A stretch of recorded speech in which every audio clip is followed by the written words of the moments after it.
Hey there, friends. Today let's talk about how to deal with a cheating wife. Yikes. Reason why we're talking about this is I got an inquiry from a viewer. A little bit of that cheating wife backstory is he mentions about a year ago, found out his wife had been having an affair on him. He's heartbroken. She moves out in with the new guy. A few weeks after that, she moves back in with him. A few weeks after that, moves back out with the new guy. So his experiences that lies and obviously cheating continue. And here's the kicker. He says, the reason why I'm not leaving her is I don't want her to feel abandoned. I don't want to hurt her, the cheating wife. So how can you deal with this? Great question. So here's some thoughts. First off, I think it's in this situation, it's very important to recognize how you, the viewer, the lovely dude who wrote me this question, you, the viewer, carry a false sense of belief that you can save your wife from the pain and sense of abandonment that you think she'll suffer from if you leave her.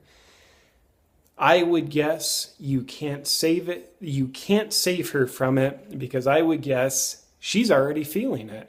Not from you, but her acting out, cheating and lying, that's likely a symptom of her already feeling abandoned inside, hurt, lonely, and not good enough.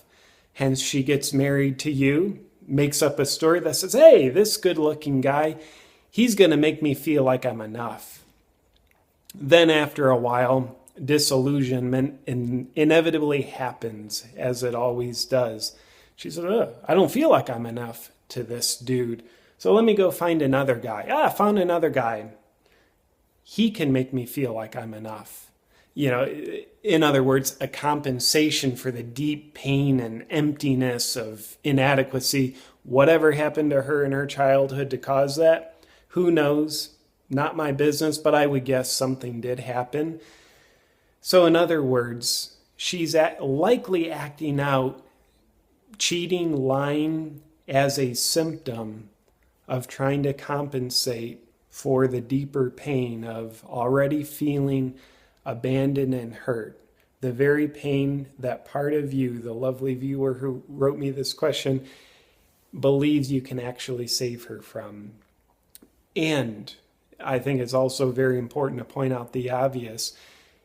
The mission impossible of trying to save her from what she's already experiencing inside at some level, it's coming at the expense of yourself. It's like the classic martyr archetype, this sense of believing if I suffer enough, it'll give you a better life. If I kill the parts of me that want to leave this relationship because, hell, you've betrayed me. And I don't want to be in a relationship where not only you betrayed me, but you're going to betray me again. So you kill that part of you. You crucify that part of you with the belief that says it'll give her a better life. That is a very real false belief. It feels real deep inside. Intellectually, when we kind of give voice to it, we start to realize that's just a delusional story part of me has made up. So I can continue feeling the false hope that I can actually save this lovely lady from deep pain that she already has inside. She's trying to deny it. That's why she needs another guy. She probably needs another other guy. And then she'll need another other guy because it just won't be enough as long as she's not willing to look into the heart of her own matter. So in other words, my sincerest advice for you, the viewer, would be to ask yourself, deep in your heart, what do you truly want? For you. Not for her. We got the story. You want to save her. But for you. Scenario one, if you're truest, deepest voice in your heart says, yeah, I want to leave her.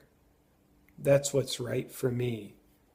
I would ask you to listen to that and have the courage to go through the pain and suffering of believing that you're inflicting a sense of abandonment on her. Having the courage to believe you're hurting someone, even though intellectually we damn well know you are not hurting her. Her hurt is already inside of her, in this case, I believe.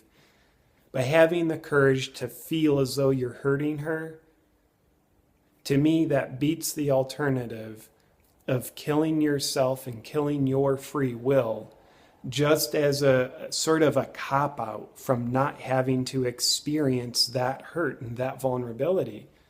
The other scenario that your heart might say is, you know what? I genuinely want to stay with her. Yes, she's betrayed me, and yes, I can see she has issues. I genuinely want to stay with her.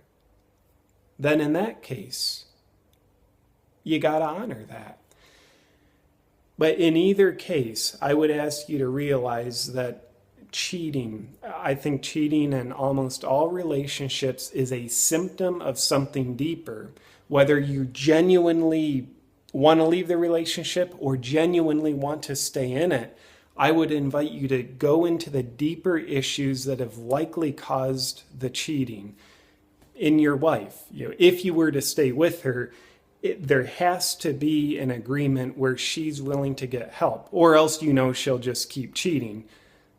Same thing happening over and over again, but expecting a different result. That's insanity. So we know she's got her issues. And in order for the external reality to be any different than it's always been, cheating, it's got to be an agreement for her to work on her issues, her underlying causes of what's made her cheat. Probably her feeling like she's not enough, not significant enough. Maybe some daddy issues where she looks to partners to be her surrogate father. And the plight of all daddy issues is no matter how many surrogate fathers I have and how sexual I get with them, and how much I control them through my sexuality, it's never enough to make up for the disconnection with the actual father. We know that might need to be looked at. And then your underlying issue is there's this sense that you need to rescue this woman. And I would dare say that probably puts you in the role of being the small child trying to rescue mommy. So in other words, I would guess part of the underlying issue that's created the symptom of cheating in this relationship is your partner making you into a surrogate father that says, please make me enough, daddy. And then you make her into a mother and say, please let me rescue you, mother. Funny thing happens in a relationship or a marriage where both partners make each other into a surrogate parent. It starts to feel like incest when there's sexuality involved. That's why one of the partners will usually start to look outside the marriage to get their sexual needs met, because it feels weird to be sexual with someone who you've energetically, psychologically made into a parent. So I would guess you both, you've been a perfect match for each other. She's just been the one acting out the cheating, and you are cheating on yourself. You are absolutely betraying yourself. Where, as you mentioned, I want to leave the relationship, but I just don't want to hurt her. That is you cheating on yourself, which makes you a perfect match for your partner. So with that said, saying these words for me is very easy. And I'm guessing listening to them is easy too, but hearing them and embodying, your version of whatever these words mean to you and whatever kind of action your heart is motivated to take about them, that's the hard part. It absolutely is. Long story short, I think I got a little sidetracked from my thought. To the lovely viewer, You have your stuff to work on. That impulse inside of you that makes you want to rescue perhaps the surrogate mother of yours. That is for you to work on. Absolutely. The underlying issues that have created an environment of cheating, both you cheating on yourself and your wife cheating on you. So with that said, I appreciate you letting us dance with this very meaningful, very relevant topic. And for you, lovely viewer, for writing me this question, thank you for that. Please be sure to subscribe to my channel, and I'll be looking forward to talking with you next time.